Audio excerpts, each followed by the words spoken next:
The teacup had been washed. That was the detail.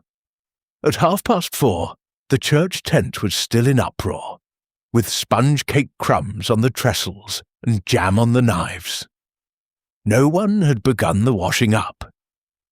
Yet Lionel Harbury's cup, the one from which he had taken only 2 sips, stood clean on the draining board. Someone had been tidier than grief required. Welcome to Marple Mysteries. Tonight's case takes us to St. Mary Mead, at the height of the church fete, where bunting stirred over the lawns, and charity, memory, and money sat together rather uneasily. This is the village fete turned funeral. Chapter 1. The weather, for once, had behaved with Christian decency. By 2 o'clock the lawns of Gossington Hall had taken on that air of organised rural gaiety, which, in England, is never quite as spontaneous as it pretends to be, and there were striped stalls under the elms, bowls of late roses on trestle tables, a bran tub for the children, a coconut shy for the young men, and the tea tent, already fuller than any prudent person would have thought wise. White bunting moved lightly in the sunshine. The brass from the church band, never wholly secure in its intonation, drifted across the grass with an agreeable effortfulness. One might have thought the world very settled indeed. Mrs. Bantry, wearing a hat which suggested cheerfulness by main force, stood near the produce table and directed everything at once. "My dear Miss Marple," she said, "if one organises a village fete for the church roof, one discovers very quickly that the church roof is the least troublesome part of it. The cake stall has quarrelled with the flower stall. The flower stall has lost its scissors, and Colonel Bantry says the vicar has placed the coconut shy downwind." Miss Marple smiled. She sat in a wicker chair a little apart, knitting something small and useful in grey wool, her pale eyes moving with mild interest from face to face. "It is always the same," she said. "One has only to put people near homemade jam, and character emerges." The vicar's wife, Griselda, passed in a cloud of energy and ribbons. Behind her toddled a small procession of children in paper hats. Patch, the Bantry spaniel, appeared at their heels with a blue paper streamer hanging from his mouth, looking morally pleased with himself. At the White Elephant stall, among cracked china dogs, tarnished candlesticks, and an alarming quantity of obsolete devotional literature, a black prayer book lay with its brass clasp broken on one side. It was an old-fashioned thing, bound in worn morocco and rubbed smooth where fingers had held it through years of use. Miss Marple noticed it only because Mr. Lionel Harbury, who had been crossing the lawn with his programme card in hand, stopped quite still when he saw it. Mr. Harbury was a man whom people called imposing because they had been doing so for 20 years, and saw no reason to alter the term. He was tall, silver-haired, careful in his clothes, and precise in his opinions. As churchwarden, chairman of the Fete Committee, and benefactor of various improving causes, he had that settled authority which villages alternately resent and depend upon. He was speaking to Mr. Arthur Mowbray, the solicitor, when his eye fell upon the prayer book. The change in him was very slight. He merely broke off in the middle of a sentence, had to step to the stall, and picked the volume up. "Where did this come from?" he asked. Miss Hartnell, who was minding the White Elephant stall, and had already sold 3 soup tureens and a tray of hymn books, with an air of doing the purchasers a favour, adjusted her pince-nez. "From old boxes at the schoolroom, I believe, or perhaps from the Harbury housekeeper. One gets such a muddle with donations." Mr. Harbury opened the book.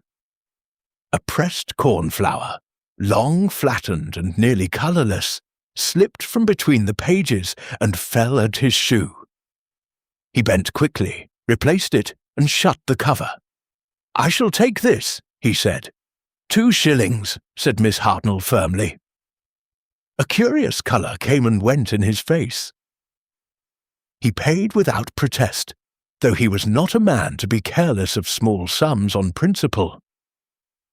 Arthur Mowbray, standing beside him with his thin fair lashes and tidy red hands, said quietly, "If you are ready, Harbury, we ought to settle the matter of the announcement."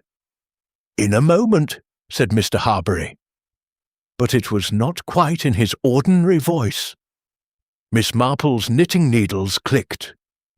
Beside her, Dolly Bantry lowered herself into a chair with the sigh of a capable woman who has temporarily surrendered to events.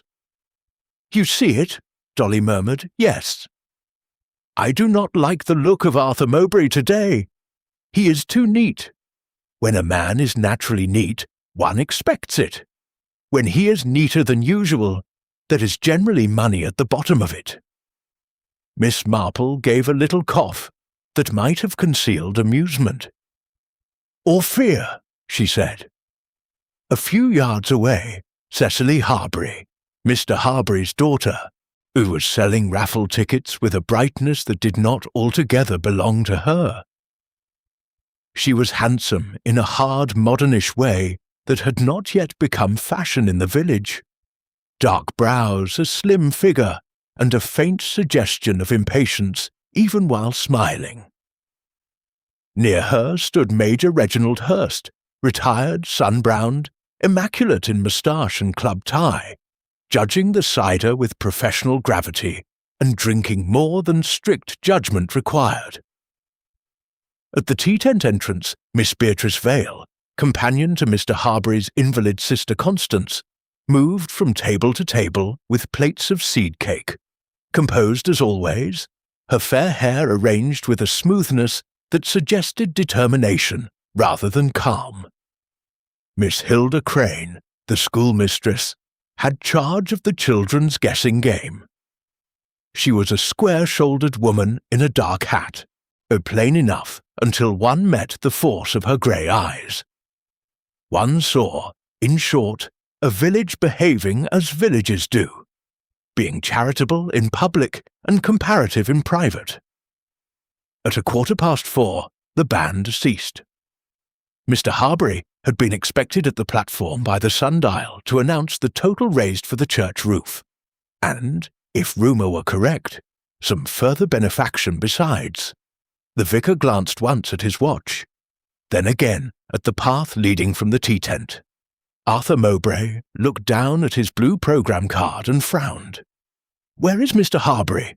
said Griselda aloud, as if the omission were a fault in the refreshments. It was Patch who caused the first commotion. The dog came out from behind the tea-tent, carrying a saucer in his mouth, and was pursued by 2 shrieking children and Mrs. Price Ridley.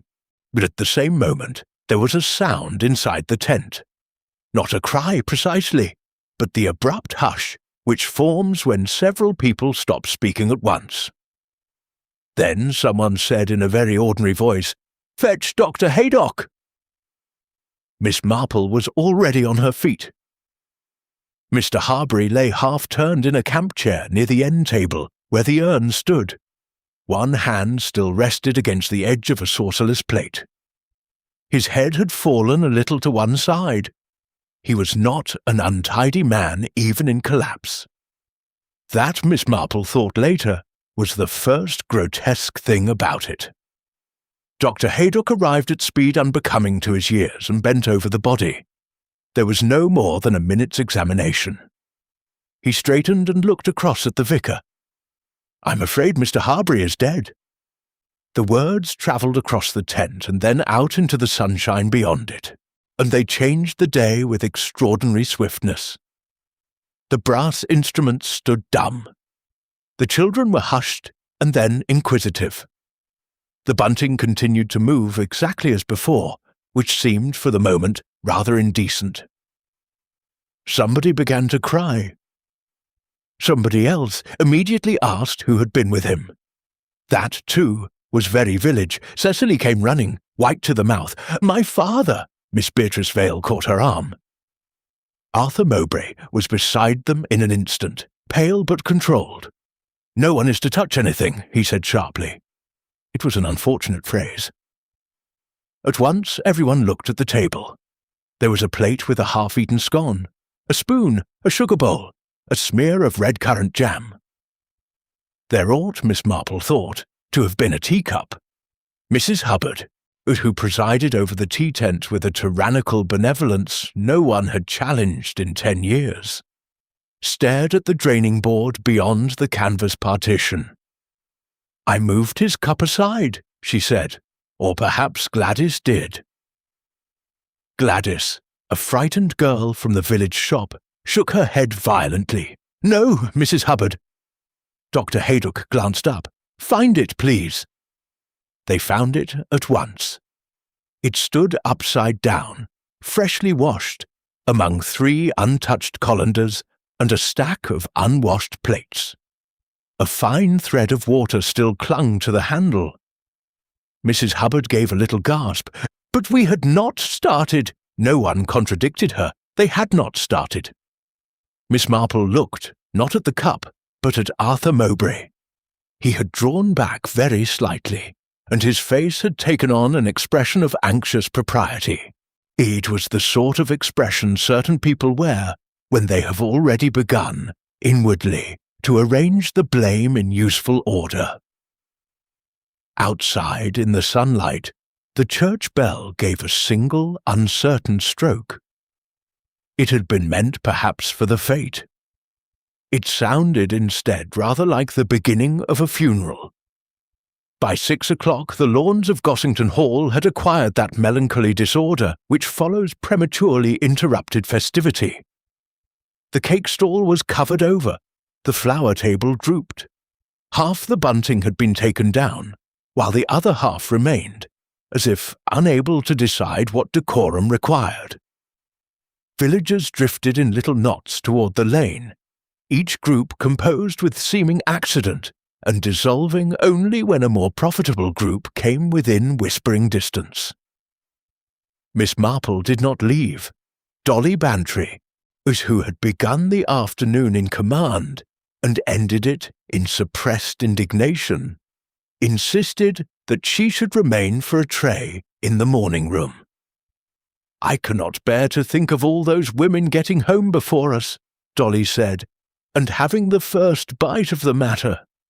Also, Inspector Slack has arrived, and he dislikes me if I appear useful." Inspector Slack came in presently with that air of official weariness which policemen sometimes assume when the facts have not yet agreed to arrange themselves neatly. He was respectful to Dr. Haydock, short with everybody else, and visibly displeased to find Miss Marple installed beside the window, knitting. "Well," said Dolly sweetly, "we are all in excellent hands." Slack ignored this with practice. Dr. Haydock had already said what he could say. Mr. Harbury had not died naturally. Of that he was now prepared to be certain. There had been no long struggle, no cry, no warning, save a slight movement of the hand and a sudden change in the face. Something had been taken. What something and how were matters for later. For the moment, the facts were both too few and too many. "He had tea?" said Slack. "Yes," said Dr. Haydock, "a few sips only. And the cup was washed. That is the point which troubles Miss Marple," said Dolly. "It ought to trouble anyone," said Miss Marple mildly. "If a thing is cleaned before there has been time to clean anything else, one naturally asks why that thing in particular." Slack made a note. Mrs. Hubbard was brought in first.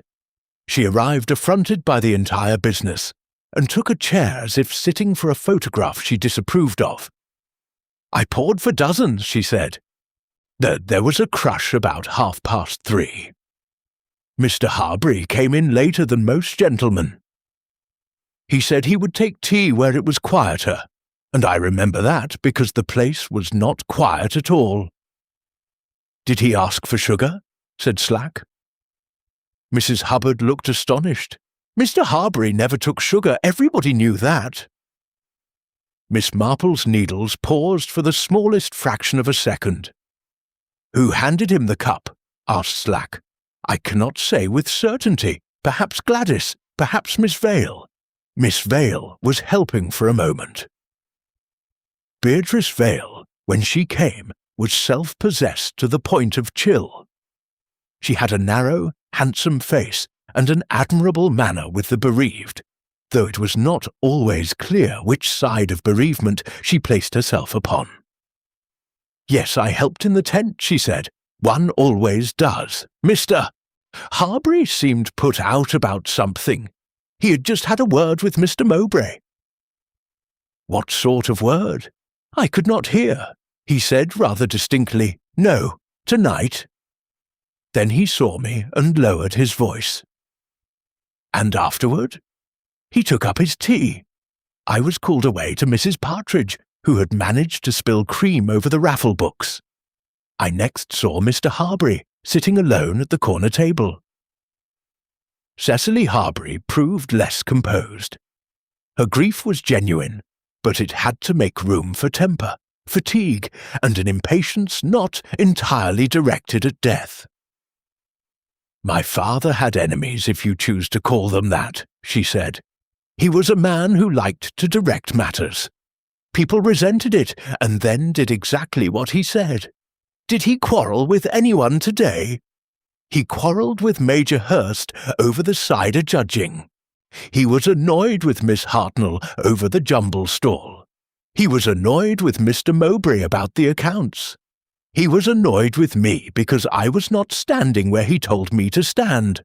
I do not suppose any of that helps. Accounts? Said Slack quickly. Cecily bit her lip. The Fete accounts, I mean, or the church roof fund. There was some disagreement. Father said he wished to see the figures entered properly before the announcement. When did he say that? Near the produce tent, about 10 minutes before he died. Did your father seem worried? He seemed angry. That was much more usual. Major Hurst called next, was expansive and injured by the very notion of suspicion. My dear fellow, Harbury and I crossed swords about the cider, yes. He had a Puritan view of village pleasures. He always had. But if every man who disliked another man's opinion on cider were hanged, the counties would be empty by Michaelmas. Where were you at 4:30? At the Skittle Alley, losing 2 shillings to the blacksmith. Ask anyone. Miss Hilda Crane gave her answers like a schoolmistress, hearing imperfect recitation. I was with the children's table until the disturbance. Mr. Harbury spoke to me earlier. He asked whether I would call at the house next week regarding the school subscription. Were you surprised? No. Mr. Harbury often chose strange moments for ordinary business. But when she said it, colour rose at her throat. Arthur Mowbray came last. He had recovered himself almost completely. The hands that rested on his knees were narrow and well scrubbed. Mr. Harbury was to make an announcement at the close, he said. Oh, a generous one. He had, I think, been reconsidering certain private arrangements, and wished to put some matter right. He was agitated. I advised delay. Private arrangements? Mowbray adjusted his cuff. I should not wish to speculate. Yet you told Miss Vale you were speaking of them. I told Miss Vale nothing of the kind. No, said Miss Marple suddenly, looking down at her wool. But you looked like a man who had been told something he could not easily permit. There was a small silence. Slack frowned. Do you know more than you are saying, Miss Marple? Oh dear, no. Only that people do not become tidier when startled unless tidiness is their natural refuge. It was so with old Mrs. Jenner in St. Mary Mead. When her lodger died in the parlour, she polished the grate at once. As it happened, she had taken 6 sovereigns from his coat pocket and wished to look occupied. "That is hardly evidence," said Slack. "No," said Miss Marple, "but it is very like evidence when one has enough of it." After Mowbray had gone, Dolly leaned forward. "What did you mean by sugar?" Miss Marple resumed knitting. "Mrs. Hubbard said Mr. Harbury never took sugar. The sugar bowl on his table had been moved, and the spoon lay in the saucer as if used. It may mean very little. On the other hand, if poison was in the tea, one might disguise bitterness. And if one wished later to destroy the cup, one might do so very quickly indeed." Dolly shivered. Outside the window, the last stall-cloth was being folded away. Patch the spaniel trotted across the grass and vanished beneath a bench. A moment later he emerged with a blue programme card in his mouth, "I muddy at one corner." Miss Marple set down her knitting. "That," she said, "is rather curious. I thought all the programme cards had been collected from the guests. Why should one be under the bench behind the tea tent?" The next morning St. Mary Mead awoke earlier than usual, and with more purpose. A death in London might be an item. A death at one's own village fete was a campaign. Curtains twitched in the high street. Letters were begun and postponed in favour of visits. The baker's boy delivered loaves into houses already full of conjecture. Miss Marple, after breakfast at Danemead, walked to Gossington Hall by the footpath across the meadows. She moved slowly, as elderly ladies do when they intend to arrive, having observed everything. The dew was still on the grass near the hedges, and the church tower stood pale against a sky that had turned cooler and more exact after yesterday's warmth. Inspector Slack was already in the tea tent, looking irritated by canvas, crockery, and women. Mrs. Hubbard and Gladys had been set to identify cups, spoons, napkins, and other domestic articles now invested with official importance. On a side table lay the cup itself, plain white, without pattern, clean to absurdity. "Good morning, Inspector," said Miss Marple. "I hope I do not interrupt." "You generally do, but not always to my disadvantage," said Slack, which from him was almost gallant. "We have found nothing yet except confusion." "That is already something." He pointed with his notebook. "Mr. Harbury's place was there. The saucer Patch carried off belongs to that cup. There were traces of tea on it, of course.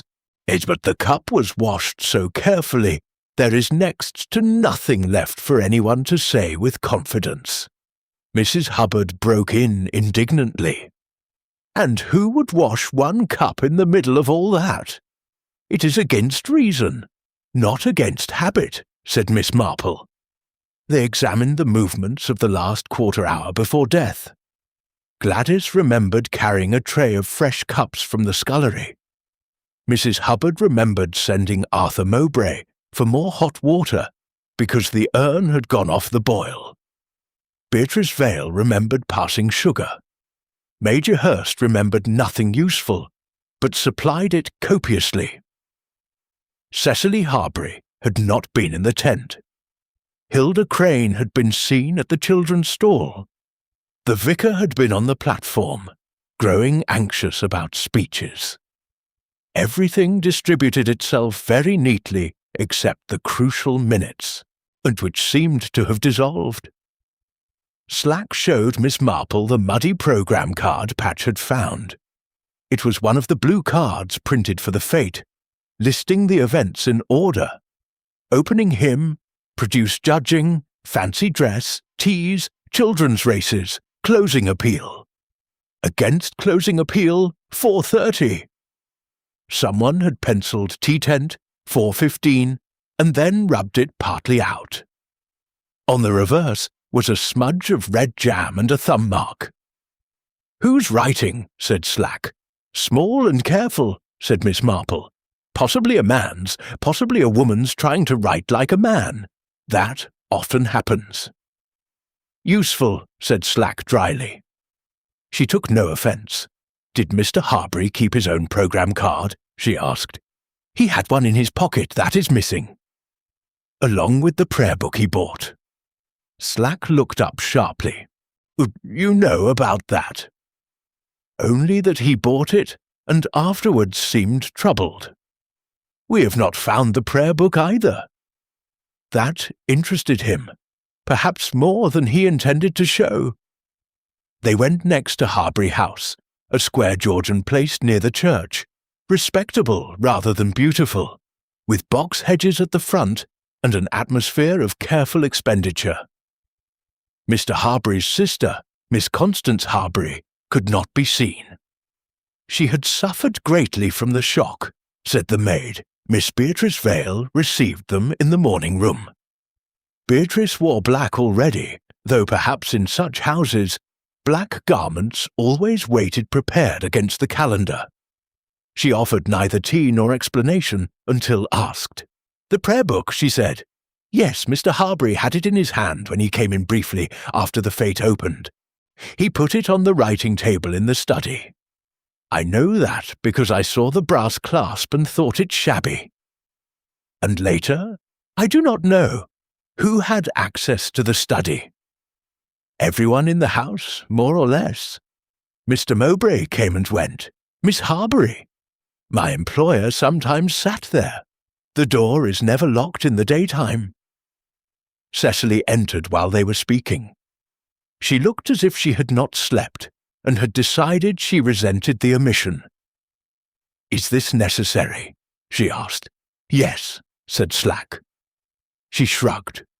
My father bought a ridiculous old prayer book at the jumble stall. If that matters, then everything matters. He also carried a program card, argued with Mr. Mowbray, and told me I should behave sensibly for once in my life. Did he say anything else? Cecily hesitated. He said, I have been a fool, but it need not continue. I thought he meant money. Your money? She looked him full in the face. Partly. He had learned of certain bills.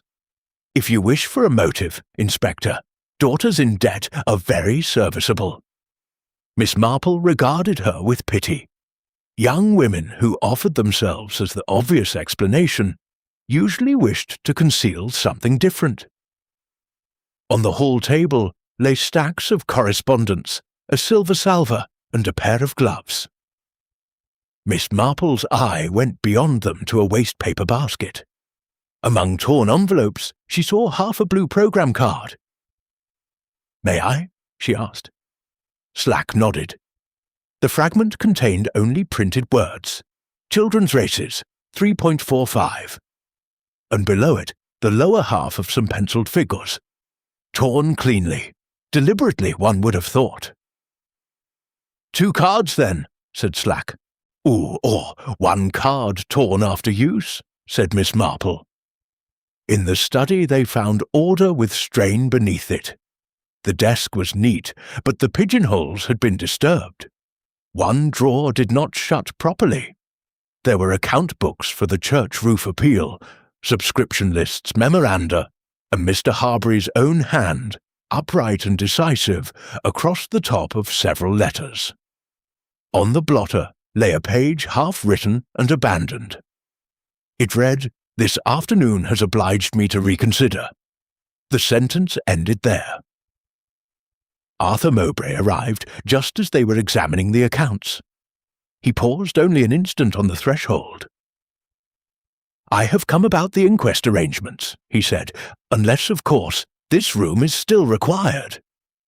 Did you write on a blue program card telling Mr. Harbury to meet you in the tea tent at 4:15? Asked Slack. Mowbray's face did not change enough. No. Did you speak with him about the roof fund? Yes. He had confused personal matters with charitable accounts, as older men sometimes do. Miss Marple bent over the account book. How very odd, she murmured. What is odd? Said Slack. This £6.10 entered twice, and then crossed through so carefully one can scarcely see it. Mr. Mowbray writes figures like church embroidery. Arthur said with restraint, You are not suggesting impropriety, I hope." "Oh, no," said Miss Marple. "Only habit. The way a person crosses through a thing tells one whether he wishes it forgotten or merely corrected." Mowbray's fingers tightened once on his gloves. When he had gone, Slack said, "If you have an accusation, make it. I have nothing so definite, only an old impression.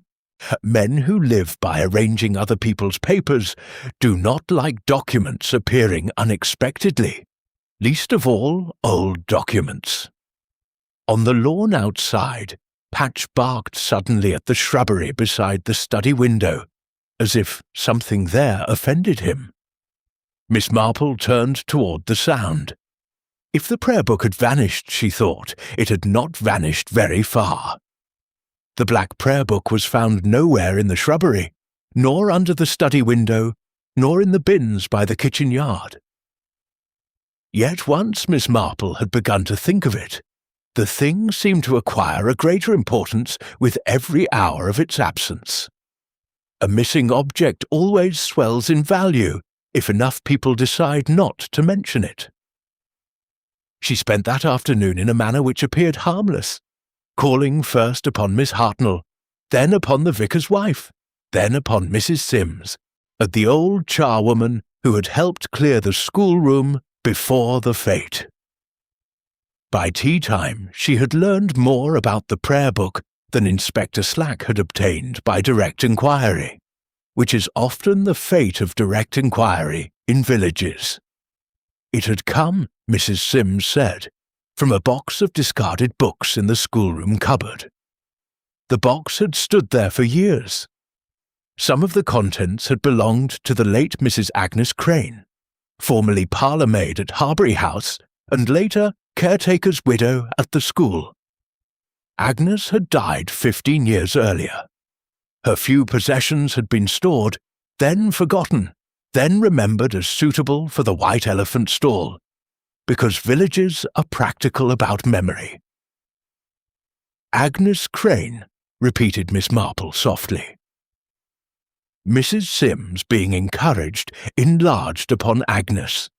She had been a pretty girl once, is with dark hair and a singing voice, and had come to a bit of trouble, as villagers phrase the ruin of a woman with that discreet absence of subject which protects everybody except the woman herself. Afterward, she had left service, gone away for a time, returned with an infant said to belong to a cousin, and spent the rest of her life being respectable under pressure. "And the child?" asked Miss Marple. Mrs. Sims blinked. "Why, that would be Miss Hilda, I suppose, though nobody said so plain, not then." There it was.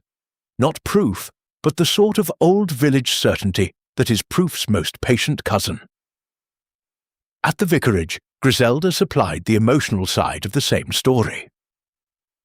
Agnes, she said, had always been the sort one minded about, and Hilda had grown into a good schoolmistress out of sheer force of character.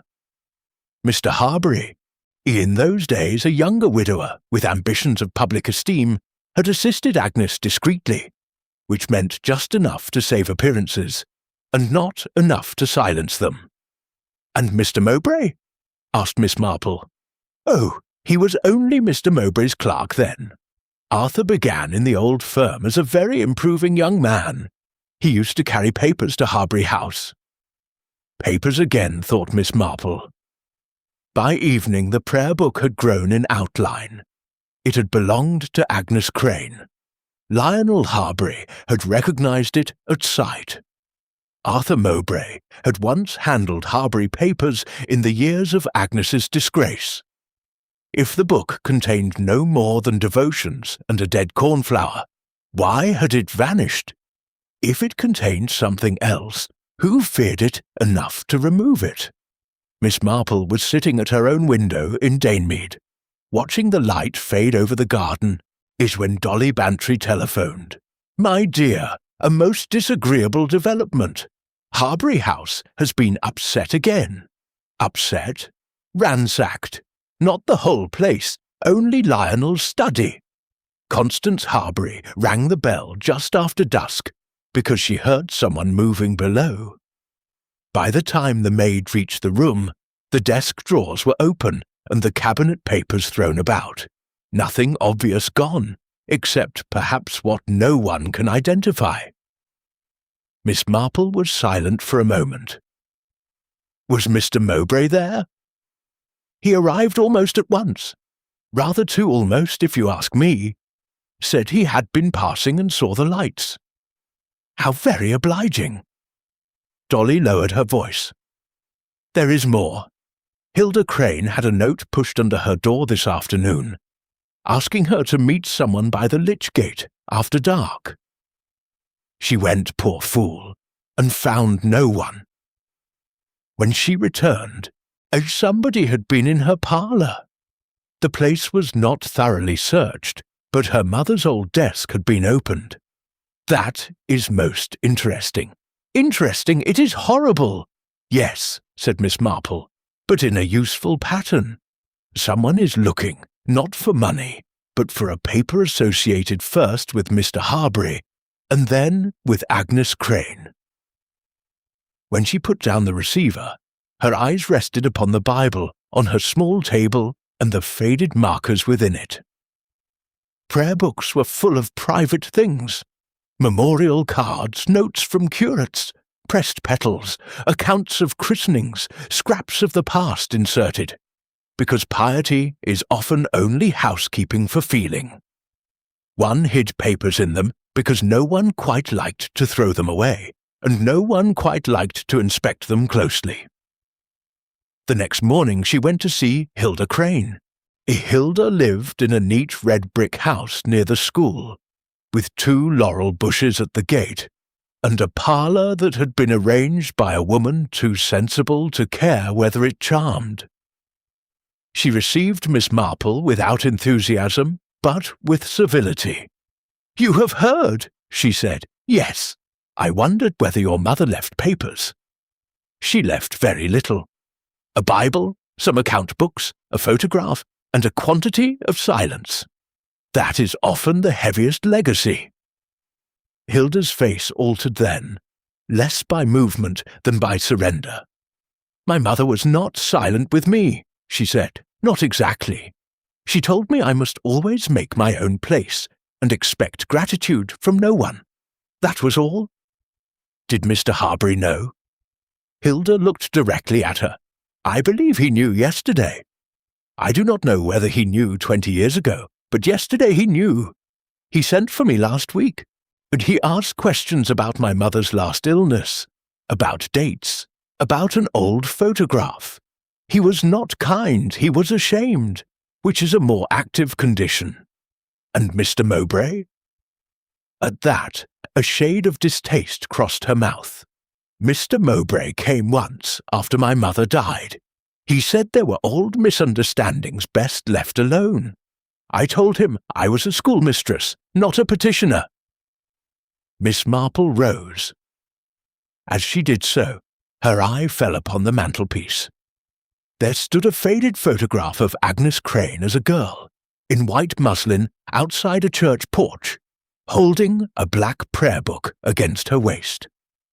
The brass clasp was visible, even in the photograph.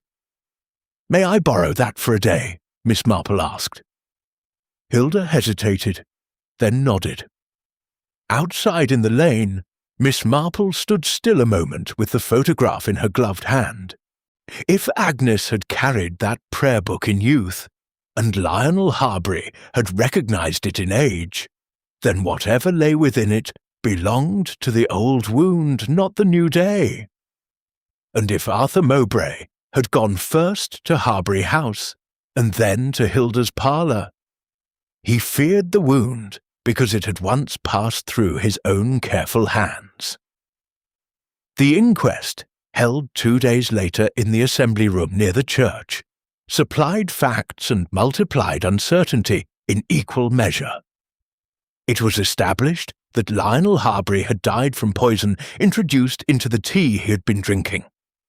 The medical language was drier than the event, as such language usually is. The coroner spoke of administration by person or persons unknown. The room breathed at once with pity, curiosity, and satisfaction. Unknown persons are a comfort to listeners, as they allow everybody to participate without immediate danger. Miss Marple sat toward the back beside Dolly Bantry and observed the suspects one by one, with the patient attention she might have given to canaries in separate cages.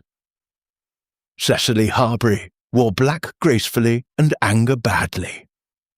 Under questioning, she admitted to debts of a foolish and private kind, and to a sharp quarrel with her father over money. It emerged unwillingly that Mr. Harbury had lately objected to her friendship with Julian Marsh, a young architect from Market Basing whose prospects were sounder in taste than in income. Cecily's motive was plain enough for gossip, yet her emotion seemed untidy in the genuine way. She fled too quickly, answered too much, and looked more afraid for her future than for discovery. Major Hurst, under oath, was all bluff surfaces. He owed Lionel Harbury a considerable sum, secured against a patch of poor land. Harbury had refused further extension. Hurst admitted the quarrel over cider and another older over money, yet his alibi during the crucial minutes was supported by half the village and contradicted by none. Miss Marple thought him vain, indiscreet, and not half so bold as his moustache suggested. Beatrice Vale's position was subtler. Constance Harbury's health being uncertain, Miss Vale's own future depended upon the household continuing under its present arrangements. Recent letters showed that Lionel Harbury had considered reducing expenses and perhaps moving his sister to a smaller establishment. Miss Vale had, moreover, been seen handing cups in the tea tent. She answered clearly, almost too clearly. There was intelligence there, and reserve, and one interesting flicker when the prayer book was mentioned as missing from the study. "You knew of it?" asked the coroner. "I saw it on the desk," she said. "Mr. Harbury had placed it there." "Did you open it?" "No." Miss Marple thought she lied, but not necessarily about murder. Hilda Crane caused the room to tighten. The old story, long softened by time, had sharpened overnight. No one said illegitimate, yet everyone heard it in the careful omissions. Hilda admitted that Mr. Harbury had spoken with her privately the week before the fete, and again on the day itself. She denied receiving money from him, denied threatening him, denied any knowledge of poison. She spoke steadily, but colour rose in her face when Arthur Mowbray, giving his own evidence later, referred to old village misunderstandings which Mr. Harbury had wished generously to repair. Generosity, Miss Marple reflected, is a word much abused by those who arrange settlements for the damage other people have done. Arthur Mowbray himself presented the most admirable appearance of a useful man oppressed by tragedy. He had managed Harbury business for years, administered charitable subscriptions, drawn wills, corrected servants, and paid church accounts. Such men become essential because they are always there with envelopes. He admitted disagreement with Harbury over proposed alterations in a will and over some confusion in the roof fund subscriptions, but treated both as matters on the point of tidy resolution. "Did you write a note on a programme card directing Mr. Harbury to the tea tent at 4:15? The coroner asked. "No." "Did you wash the cup?" "Certainly not." "Did you ever handle Miss Crane's mother's papers?" "Not to my recollection." That, Miss Marple thought, was the first really dangerous answer he had made. People often forget facts. They rarely forget whether they have handled the compromising papers of a dead parlour-maid in a village scandal that touched their employer's reputation and their own advancement. To deny recollection was a lawyer's phrase, and therefore, in private life, seldom innocent. After the hearing, the village broke into discussion upon the pavement. Dolly said, well, if one had to choose, one would choose Arthur. One would, said Miss Marple, which is why it will not do to choose too quickly. Do you mean he is innocent? Oh dear, no. I mean that a man may be guilty of several disagreeable things and still not be a murderer. We must be exact. They walked on toward the churchyard. The funeral was fixed for the next day. Already the grave had been marked. Beyond the yews, the white canvas of the Fete tent had finally been taken away, leaving a pale patch on the grass where its ropes had pressed the earth. One could still imagine, Miss Marple thought, the laughter, the cups, the bustle, and then the sudden arrest of it all. The village fete turned funeral indeed, and in the minds of St. Mary Mead the one had not ceased before the other began. At the Lich Gate they encountered Vera Lorimer, the fortune-teller from the fete, a woman with dyed hair, two bright lips, and the fatigued dignity of those who make a living from other people's credulity while despising them for possessing it. They all stared at me at the inquest, Vera said bitterly, because I had words with Mr. Harbury. Words, as though words were arsenic. What were the words about? Asked Miss Marple.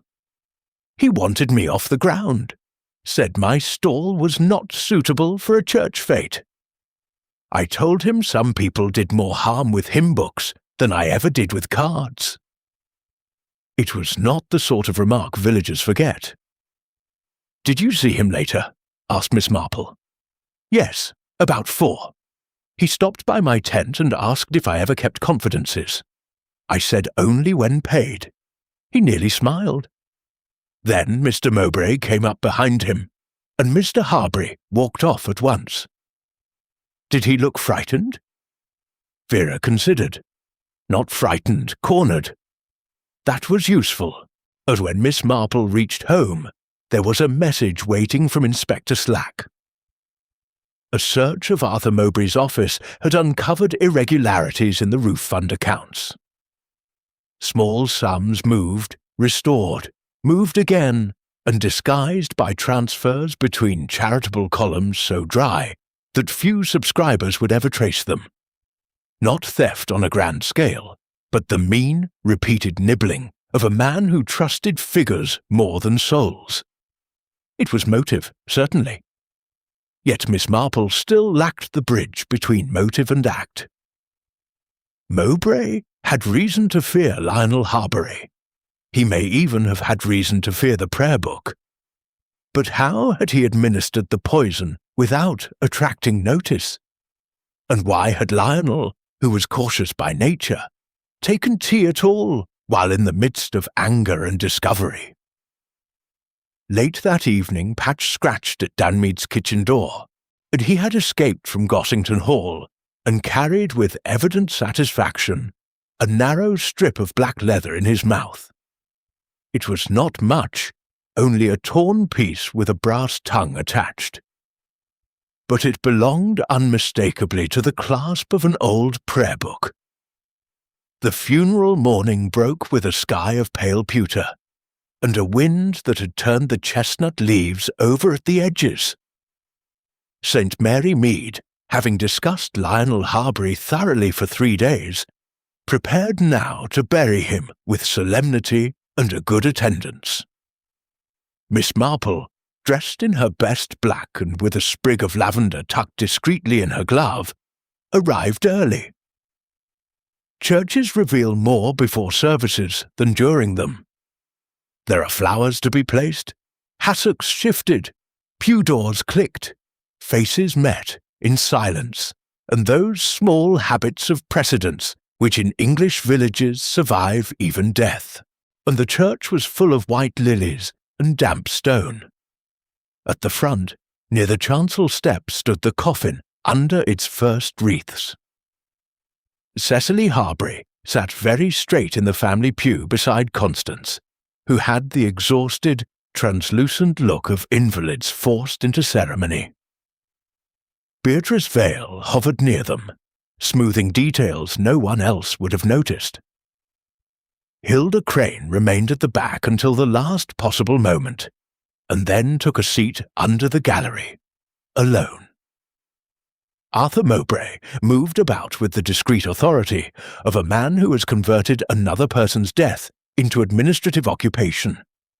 He had arranged the order of service, the carriage, the notices, and no doubt the exact number of black-edged envelopes. He spoke in undertones, opened gates, guided the undertaker's men, and gave every appearance of grief harnessed to usefulness. Miss Marple watched him over the top of her folded hands.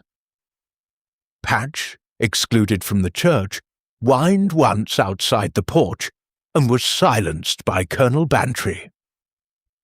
The service began. The vicar's voice rose and fell in the accustomed cadences. There is a peculiar stern mercy in the prayer book burial office, Miss Marple had always thought.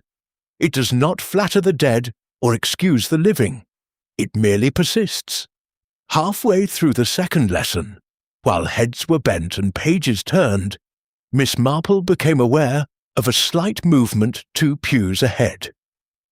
Arthur Mowbray had opened a small black book and was following the service. That was not remarkable. What was remarkable was the book itself. Even at that distance, she saw the rubbed leather, the dull brass remnant, in the size and shape exactly like the photograph Hilda had lent her. The missing prayer book. When the congregation rose, Mowbray closed it quickly and slipped a blue card within as marker. The card showed for an instant along the top edge. Blue, Fete blue. Miss Marple did not turn her head again. She sat very still, while the thought settled into place with a quietness almost equal to certainty. After the committal in the churchyard, there was the usual dispersal into clumps of black and lowered voices. Miss Marple did not join them. She moved instead toward the south porch, where the draught came through most sharply, and where Arthur Mowbray, returning from a word with the sexton, found himself almost alone with her. "A touching service," she said. "Yes." His eyes flicked once to her face. "Hard upon Miss Harbury. And upon your work, I no doubt. Death makes such disorder in papers." He stiffened imperceptibly. "One manages. Indeed, you manage everything, even old prayer books." For the first time he looked directly at her. "I do not understand you." "Oh, I think you do. You had one in your hand a few minutes ago. Agnes Crane's book, if I am not mistaken. That is nonsense. It is never nonsense to recognize a thing twice." He moved away at once, with civility strained nearly to breaking. Miss Marple let him go. One need not push a nervous man too soon. One only had to be observed by him at the correct moment.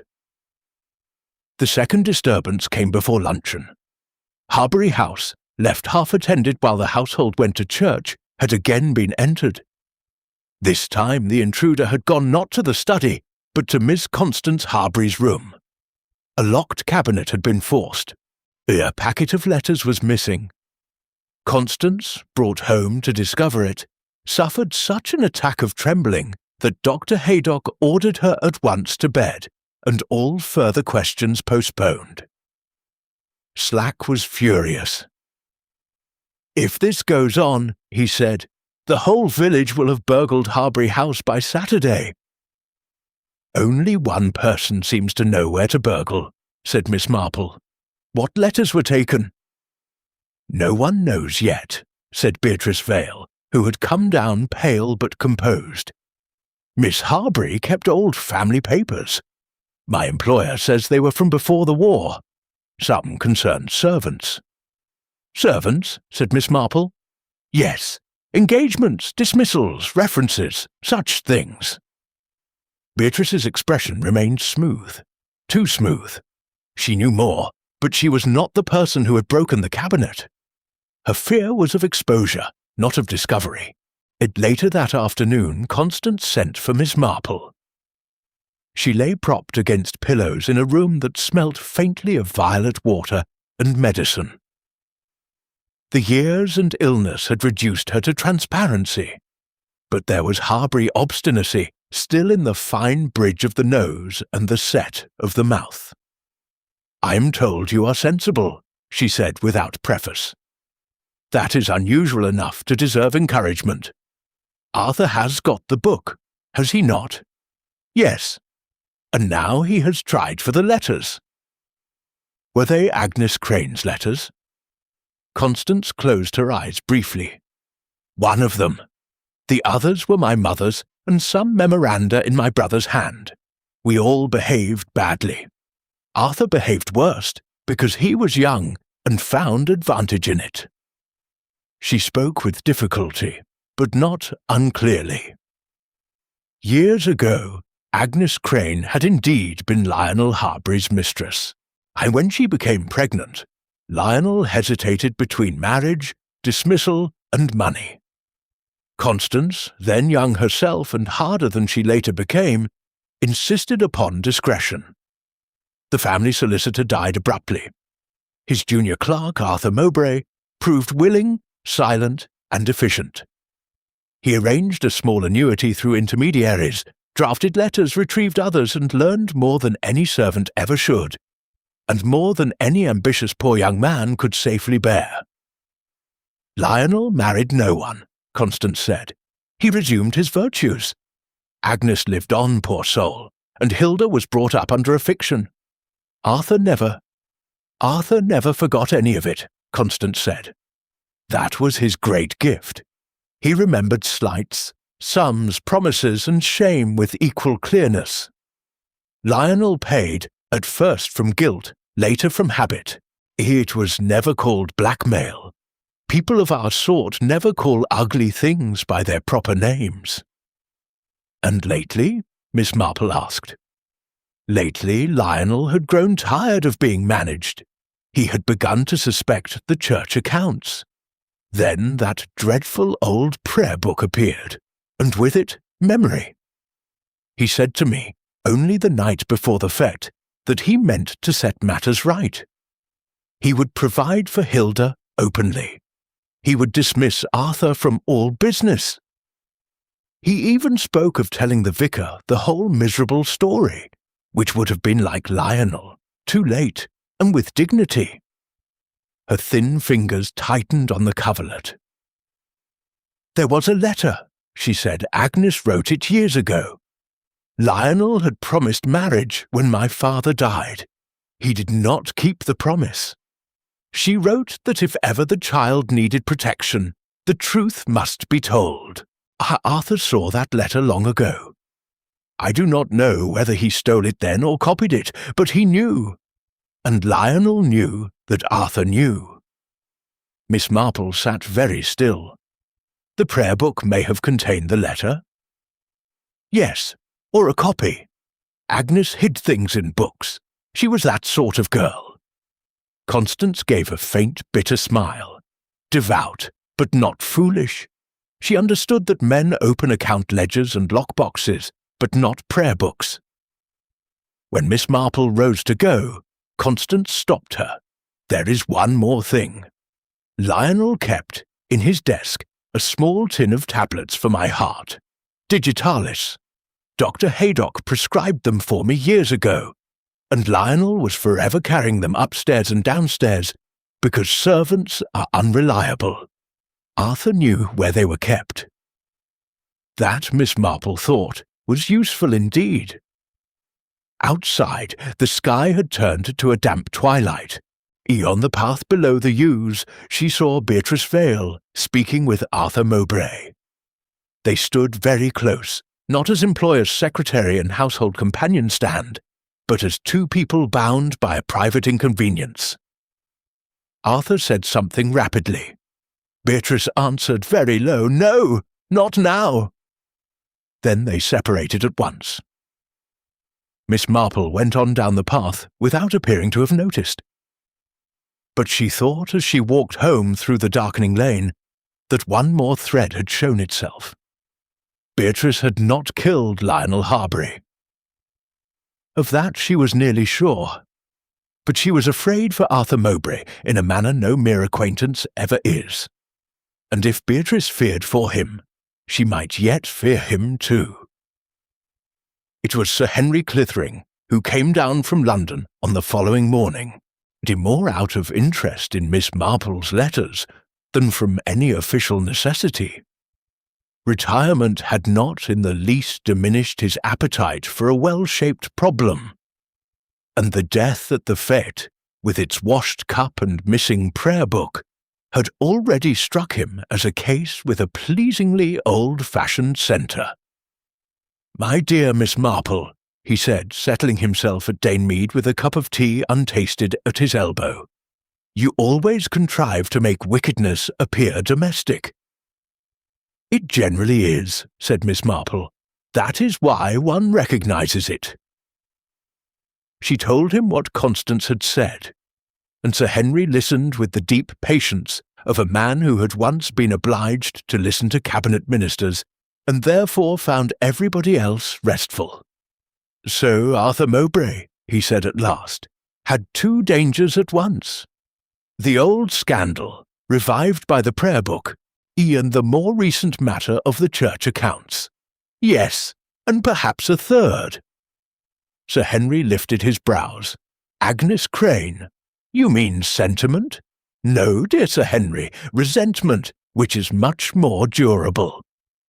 Miss Marple had been out already that morning to see Mrs. Jenner, who was 83, deaf in one ear, and exact in memory where disgrace was concerned. Mrs. Jenner had confirmed what Constance only guessed. Arthur Mowbray, as a very young clerk, had once been particularly attentive to Agnes Crane. He had escorted her from choir practice. He had carried parcels for her mother. He had, in short, behaved as young men do, when their ambitions have not yet decided whether to rise socially or marry affectionately. And then Mr. Lionel took up with her, Mrs. Jenner had said, with melancholy relish. Well, young Mr. Arthur never forgave it. Not outwardly, mind. He was very smooth, but you could see it in the way he shut doors. It was exactly the sort of detail Miss Marple valued. There are men who strike tables when crossed. There are others who shut doors quietly. The second sort are more often dangerous. By noon, Hilda Crane came to Danemead at Miss Marple's request. She sat upright in the little parlour, her gloved hands tight in her lap, her face pale but composed. "You wish to see me?" "Yes, dear," said Miss Marple gently, "because there are some truths which ought not to come to one through policemen." Hilda listened without interruption while Miss Marple told her what Constance Harbury had admitted, that Agnes Crane had indeed been her mother, and Lionel Harbury her father. When it was done, Hilda sat quite still for a long moment. "I had supposed something of the kind," she said at last. "One is not entirely stupid about one's own life. Only one does not expect it to be confirmed in old age by a corpse and a village. No, I do not want money from the Harburys." "That is fortunate," said Miss Marple, "because money given late is rarely a comfort." Hilda gave a small, tired laugh. What did he mean to do? Possibly provide for you. Possibly confess something of the truth. Possibly both. It seems he had begun, a little too late, to have a conscience. Hilda turned her face toward the window. "My mother used to say that gentlemen's consciences were like the church clock. They struck when everyone could hear them, but never at the proper time." Sir Henry, who admired good lines regardless of grief, murmured, "Excellent woman." Miss Marple asked then whether Hilda remembered any object belonging to her mother besides the photograph and the old desk. Hilda thought, then said, There was once a narrow packet tied in blue ribbon. I saw it when I was 12. My mother snatched it away and said it was nothing for me. After she died, I could never find it." "Blue ribbon," said Miss Marple. "How interesting." That afternoon Beatrice Vale called, unannounced and visibly shaken. She asked at once whether they were alone. When Sir Henry was introduced, she appeared startled but not displeased.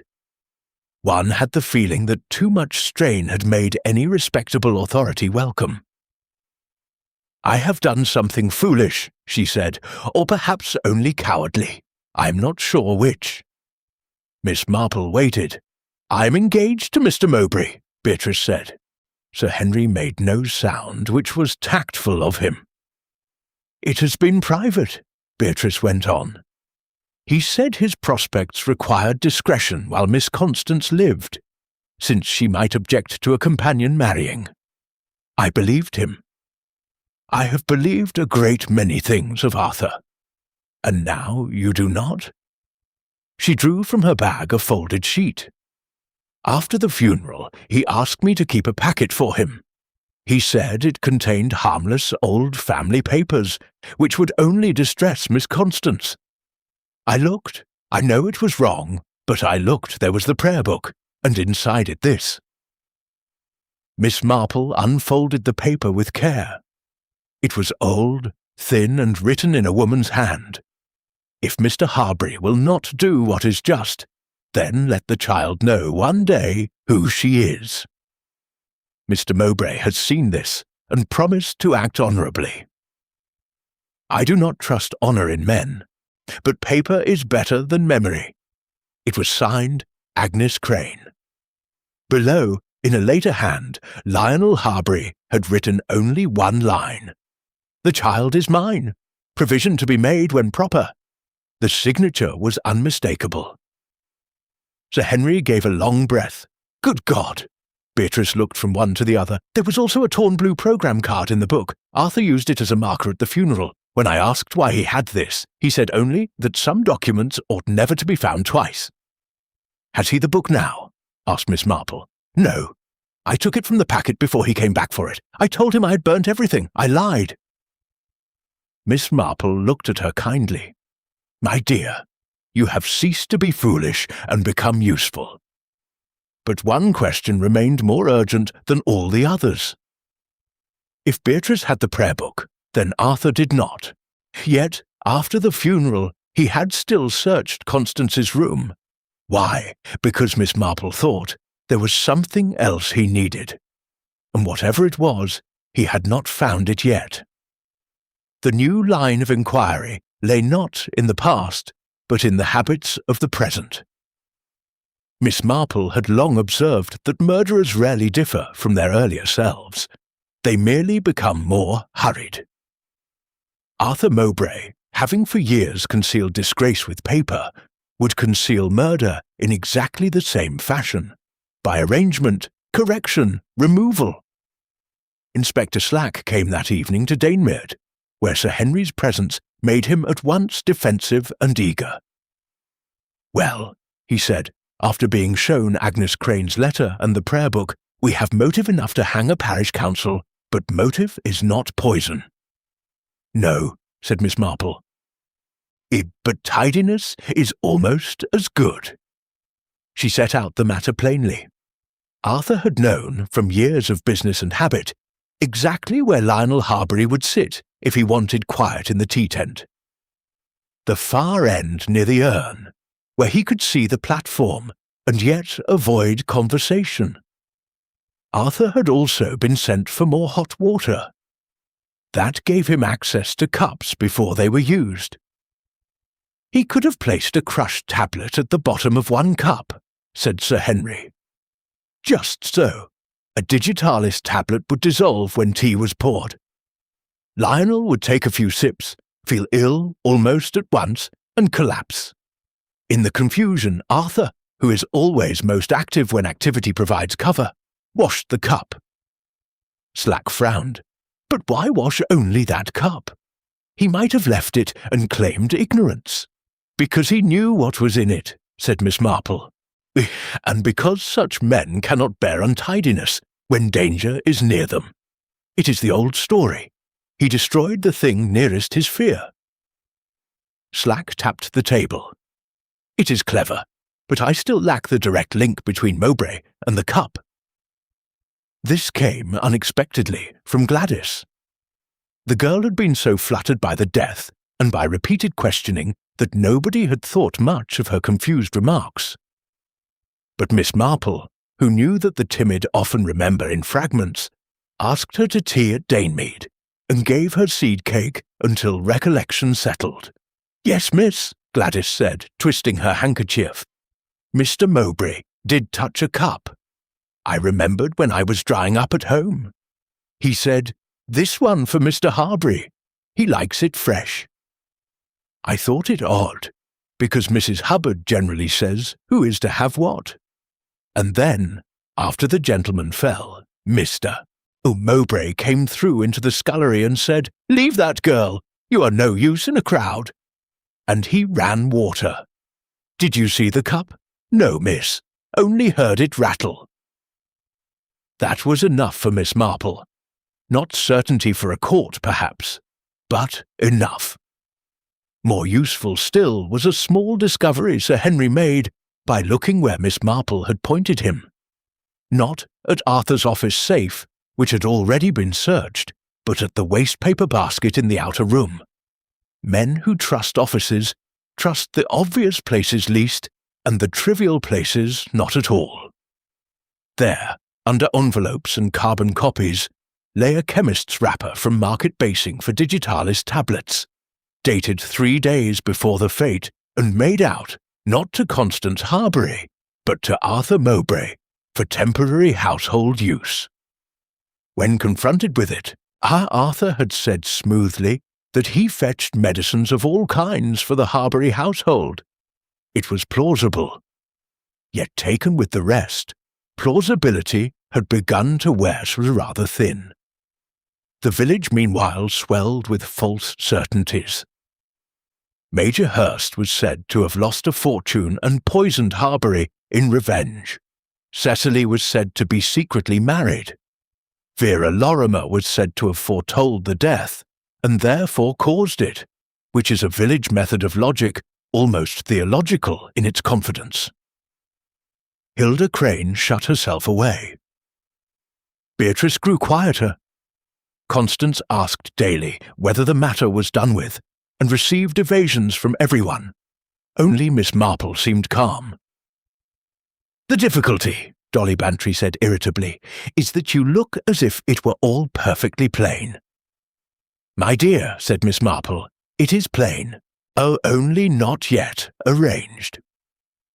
That night, another incident occurred.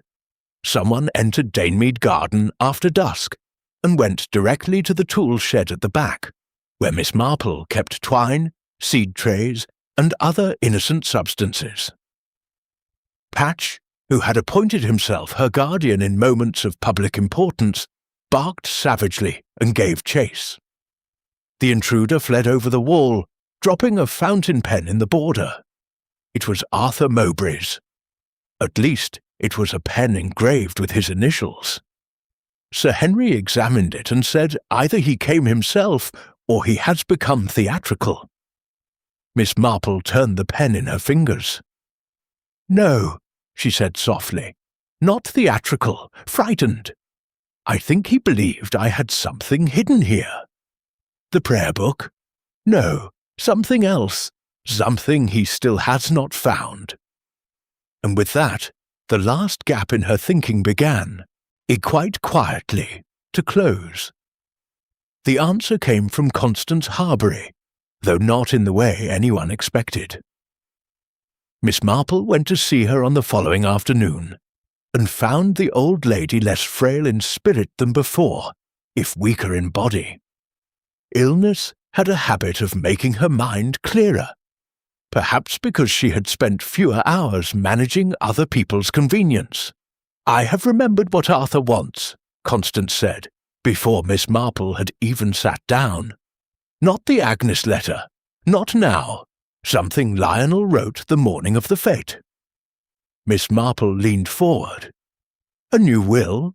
No, Lionel was too pompous to write a will at breakfast, a memorandum. He made notes first, always notes. He intended to see Arthur after luncheon and insist upon changes. There was also something about the roof fund. Lionel had copied a series of subscription entries and written beside them, "Ask Arthur why transferred." That was useful enough. But Constance was not finished. He tore the note from his pad and said he would keep it on him until Arthur came. He had a way of doing that, keeping important scraps in whichever book he happened to be carrying. Later, I saw him slip a folded paper inside the prayer book. Miss Marple's eyes sharpened. "You are sure?" "Quite. I was in the doorway." There it was. Arthur's panic since the funeral, the repeated searches, the disturbances at Harbury House, the visit to Danemead. He had believed the prayer book still hidden somewhere, or its contents extracted and concealed. What he needed was not merely Agnes Crane's old accusation, but Lionel Harbury's new note, linking him to the falsified accounts. That would destroy him publicly and permanently. Murder might perhaps be evaded. Embezzlement, exposed in a village, never is. When Miss Marple told Sir Henry and Slack, the latter struck the arm of his chair. So the memorandum was in the prayer book when Mowbray stole it. Why not burn it at once? Because men like Arthur do not burn a paper until they have read it, copied it, and considered whether it may be useful later, said Miss Marple. He would remove the dangerous part first and keep it. The book he might discard or reuse. But the note he would put somewhere safe, then forget that safety depends upon his own continued freedom. "Where?" asked Slack. Miss Marple smiled faintly. "In the most respectable place he has." That evening they searched Arthur Mowbray's office again, but differently.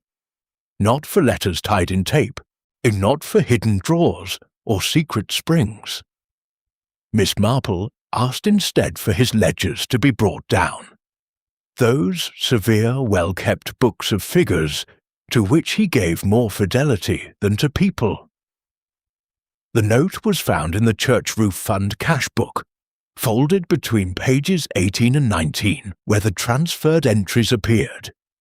It was written in Lionel Harbury's hand. Arthur evasive. HC to be provided for at once. Must dismiss AM after Fete accounts examined. Bring old Crane letter also. Enough of this, that was all. But it was enough. Slack let out a low whistle. Sir Henry said, he killed not merely to protect the past, but the present. Yes, said Miss Marple, and because Lionel had at last ceased to be ashamed in the right way, and become ashamed in the useful way, there remained only the final arrangement. A case may be solved in the mind before it is safe in the room. Arthur Mowbray was still at liberty, still smooth, and still capable of desperate orderliness. He must be faced where all the strands met, the Fete, the Harburys, Hilda, the accounts, the prayer book. Dolly Bantry, who enjoyed hospitality best when it could be called strategy, offered Gossington Hall for the gathering. "A grim little tea," she said. "How very English." "Extremely," said Sir Henry. Invitations were sent without much explanation. Cecily Harbury came because she was angry enough to come anywhere. Major Hurst came because he feared being thought unwilling. Beatrice came pale and resolved. Hilda came with visible reluctance. Constance refused, but sent a written statement. Arthur Mowbray accepted at once. "That," said Miss Marple when she heard it, "is because he thinks he can still arrange the scene." Before the evening, one final thing occurred. Patch, digging joyfully at the rose border beneath Miss Marple's window, unearthed a blue ribbon tied round nothing at all. Only a ribbon, faded, frayed, and long buried. But Miss Marple held it in her hand and thought of Agnes Crane's narrow packet, tied in blue. The ribbon had once bound shame, proof, and waiting together. Now only the waiting remained. The drawing-room at Gossington Hall had been made as comfortable as circumstances allowed. Lamps were lit early against the wet dusk. A fire moved quietly in the grate. Dolly had ordered tea, but no one drank very much of it. Even Major Hurst, who had the appearance of a man to whom tea was an unfortunate interlude between better things, set down his cup untasted, and the company arranged itself uneasily. Cecily Harbury stood by the mantel with her hands clasped too tightly. Hilda Crane sat apart in a straight chair, as if at school inspection. Beatrice Vale had chosen a place near the door. Arthur Mowbray remained on his feet until the last moment, and then seated himself with conspicuous calm. Sir Henry Clithering was present, though not introduced with any emphasis. Inspector Slack stood near the writing table, with the stubborn expression of a man determined to appear incidental and failing. Miss Marple, in her accustomed place by the fire, had her knitting in her lap, though she did not use it. "It is very kind of you all to come," she said. "These things are always disagreeable, and village matters more disagreeable than most, because one generally knows the spoons as well as the people." Nobody answered. "What happened at the fete," Miss Marple went on, "was not sudden in the true sense. It looked sudden because death came in the middle of cakes and bunting and music, but in fact it had been preparing itself for years. That is so often the way when a village fete turns funeral. The flowers are fresh enough. It is the secrets which are stale."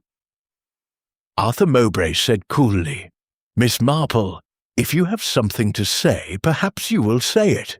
Yes, dear Mr. Mowbray, but first one small matter." She nodded to Sir Henry, who handed Beatrice Vale the black prayer book. Beatrice drew in her breath despite herself. "I think," said Miss Marple, "that this belongs to the history of the case. It was Agnes Crane's prayer book, Mr. Harbury recognized it on the White Elephant stall. He bought it at once, because he guessed what it might contain. He took it home. Later, it was stolen from his study." Arthur did not move. It passed for a short time into other hands. Those hands were honest enough, though frightened. In the book were Agnes Crane's letter, Mr. Harbury's acknowledgement regarding Hilda Crane, and a torn programme card used recently as a marker. Hilda's face had gone white, but she did not look away. Cecily said sharply, "My father knew. He meant to provide for Miss Crane. Yes." There was a brief silence in which several private injuries rearranged themselves. Miss Marple continued. "Mr. Harbury had also discovered irregularities in the church roof fund accounts. He intended, after the fete, to dismiss the person responsible and to set right an old wrong at the same time. Unfortunately, the two matters touched the same man." Arthur smiled then, very slightly. "A serious accusation requires more than village embroidery." "Certainly. One must have habits as well as facts. The facts are these. You had motive in the old scandal and motive in the accounts. You wrote or caused the note on the blue programme card summoning Mr. Harbury to the tea tent. You had access to Constance Harbury's digitalis tablets. You handled a cup separately and had opportunity to put poison into it. After Mr. Harbury collapsed, you washed that cup before any general washing up began. Later, you stole the prayer book. Then, because you had not yet found Mr. Harbury's memorandum, you searched Harbury House twice, Hilda Crane's parlour, and even my garden." Slack shifted slightly. Arthur did not. "And the proof?" he said. Miss Marple looked at him with almost pity. My dear Mr. Mowbray, proof is rarely one item. It is arrangement. Gladys remembers you setting aside a cup for Mr. Harbury. She remembers you in the scullery running water after the collapse. A chemist's wrapper shows you obtained digitalis tablets days before the fete. Agnes Crane's letter shows your long knowledge of the matter. Mr. Harbury's memorandum, found in your own ledger, shows that he meant to expose you that very afternoon. And there is, above all, the cup. Arthur's voice sharpened. The cup proves nothing. Oh yes, said Miss Marple softly. It proves the sort of mind.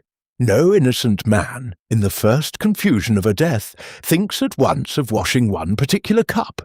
Only a man who knows that cup to be dangerous does so. You tidied your guilt before you had arranged your innocence. That was the mistake. Beatrice gave a low sound, not quite a sob. Arthur turned toward her, and for the first time his composure cracked. You meddling fool! If you had burnt the book when I told you— He stopped. It was enough. Inspector Slack moved at once. Major Hurst swore under his breath. Cecily stared. Hilda did not move at all. Arthur rose, then sat again. For a moment, everyone expected violence, protest, some theatrical denial. But he only put a hand to his forehead and said with dreadful plainness, "He had no right to mend his conscience at my expense." Nobody answered. Arthur looked at Hilda, though whether in hatred, pity, or the old twisted remnant of Agnes Crane it was impossible to say. He ruined her, he said. Then he went on being Mr. Lionel Harbury, churchwarden, benefactor, important man, and I was to keep the papers straight and watch him repent in comfort. When he began with the accounts, I saw he meant to throw me overboard, as if I had invented all of it. "You had been stealing," said Slack. Arthur's mouth hardened. "I had been taking what should have been mine years ago." "That," said Miss Marple, "is the kind of arithmetic wicked people prefer." Slack stepped forward. Arthur did not resist. Outside, rain moved against the windows in a soft, steady whisper. Inside, the fire settled, and no one seemed quite to know whether the room had grown warmer or colder. Miss Marple picked up her knitting at last. "There," she said gently, "now it is only grief." But it was not quite only grief, not yet. After Arthur Mowbray had been taken away, the room remained full for some minutes with the shape of him. It is one of the oddest things about guilt, Miss Marple thought. Even when removed, it leaves its hat behind, as it were, upon the chair. No one hurried to speak. Cecily Harbury was the first to move. She crossed to Hilda Crane and stopped, uncertain. They were alike in no obvious feature, yet one saw suddenly that Lionel Harbury had left himself in both of them. In pride, perhaps, and in the refusal to bend before witnesses. "I did not know," Cecily said at last. "No," said Hilda. It was not forgiveness, but it was a beginning. Beatrice Vale had sunk into a chair, white and trembling now that action was over. Dolly Bantry, with the excellent instincts of a woman who manages both tragedies and teas, he quietly removed the untouched tray and returned with brandy for those who needed it and hot water for those who claimed not to. Sir Henry stood by the mantel, his hands behind his back. "My dear Miss Marple," he said, "you had the whole thing from the cup onward, did you not?" "Not the whole thing, only the character of it." She set down her knitting, and because everyone in the room clearly required the matter to be shaped and finished, spoke a little more fully. "What happened was very simple in construction," she said. "Mr. Harbury saw Agnes Crane's prayer book at the stall and recognized it. He feared at once that it might contain old papers. It did. That revived his conscience and, more importantly, his courage. He meant to provide for Hilda Crane and to dismiss Arthur Mowbray, whose handling of the church funds had at last become too suspicious even for Lionel's convenience. Arthur knew both things were coming. He had lived for years by turning another person's shame into quiet advantage. Such arrangements feel permanent to the people who profit by them. When they are threatened, panic enters. She looked at Beatrice, not unkindly. He summoned Mr. Harbury to the tea tent by note. He prepared a single cup with digitalis, knowing Mr. Harbury would be served there and would sit apart. When the poison acted, Arthur had the very sort of opportunity he needed. Confusion, people crowding, servants uncertain, ladies exclaiming. In the middle of that disorder, he did what came most naturally to him. He tidied the dangerous object away. Afterward, he stole the prayer book, removed Agnes Crane's letter, and searched for the later memorandum which Mr. Harbury had hidden inside it. Cecily said sharply, "And if Miss Vale had burnt the book?" "Then he might have gone free a little longer," said Sir Henry, "but not forever." Miss Marple nodded. "No, because the cup would still have been wrong. Murder always leaves one thing done too soon or too late. In this case, the washing was too soon. It had the haste of knowledge." Hilda sat with her hands folded. "My mother waited all her life," she said, "for justice perhaps, or simply to be acknowledged, and now it comes like this." Miss Marple's voice softened. "Yes, dear, justice often comes very untidily indeed." A messenger arrived just then from Harbury House with a note from Constance. Cecily opened it and read silently. Her face changed, though not in any merely sorrowful way. "Well," said Dolly. "My aunt has altered her will," Cecily said after a moment. "She writes that certain provisions will be made for Miss Crane immediately, and that this is not charity but correction. She also says that if anyone argues, she will outlive them from pure spite." Dolly gave a sound which, in another atmosphere, would have been a laugh. "That is most encouraging." For the first time Hilda's expression eased. Rain had stopped by the time the others went. The windows showed only darkness and the pale reflection of lamps. One by one, the guests departed into the wet night. Cecily went with Hilda, not together exactly, but not apart. Beatrice, before leaving, came to Miss Marple and said in a low voice, "I was a fool." "My dear," said Miss Marple, "most women are once. The trick is not to make a profession of it." When all was quiet, Dolly sank into a chair opposite her old friend and regarded her with affectionate exasperation. "Well, the village fete turned funeral, and you have turned funeral into accountancy, illegitimacy, and theology." "Oh, I do not know," said Miss Marple. "It was really only human nature." A week later, St. Mary Mead had already begun its work of forgetting accurately and remembering selectively. Arthur Mowbray's arrest became, in retelling, first more scandalous and then more moral. Major Hurst said he had distrusted the man from the first.